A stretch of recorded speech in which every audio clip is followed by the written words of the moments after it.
so fun. He's quite the character. Just like us, he goes through days and moods, things that he likes and doesn't like. It changes over time. Oftentimes, I'll wake up and he is sleeping on the edge of my pillow, just sort of snuggled up against my head, and will wait there until I get up out of the bed and then leave the bed with me and kind of explore. And oftentimes when I'm working, he's sitting right next to me. I usually call him my little editor because he's looking over my shoulder and kind of checking out what I'm doing. I started volunteering and interning at a wildlife rehabilitation center, and we had someone call in and they mentioned that they saw a baby turkey vulture and they found him and brought him in, and it happened to be Stanley. He was just a couple of weeks old, a little pigeon, and had been injured and was likely going to be euthanized. So I took him home with me, and that was the beginning of our relationship.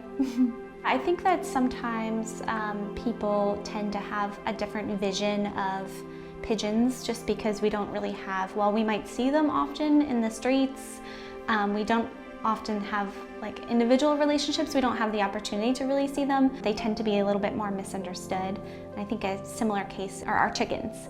A lot of times we think of chickens, living in huge flocks or on farms, and we don't get to see them sort of on that individual level. And so when you get to actually see an animal by itself, you really get to see their personality shine and get to see who they are, what they like, what they don't like. So as I became more and more interested in nature and birds, then I started to learn a little bit more about factory farming. I started to realize, especially with chickens, sort of the scale of the suffering, and decided that I could use my resources and my time a little bit better and sort of focus on helping animals.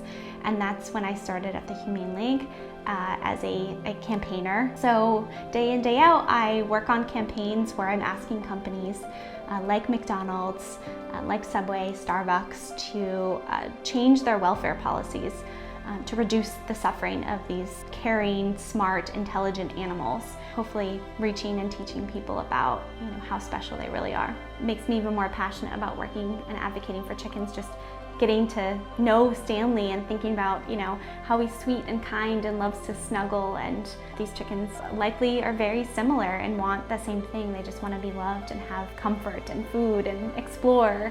And I think about Stanley sort of being in these really horrible factory farms. And it just makes me more passionate about speaking up for these chickens and giving them a voice.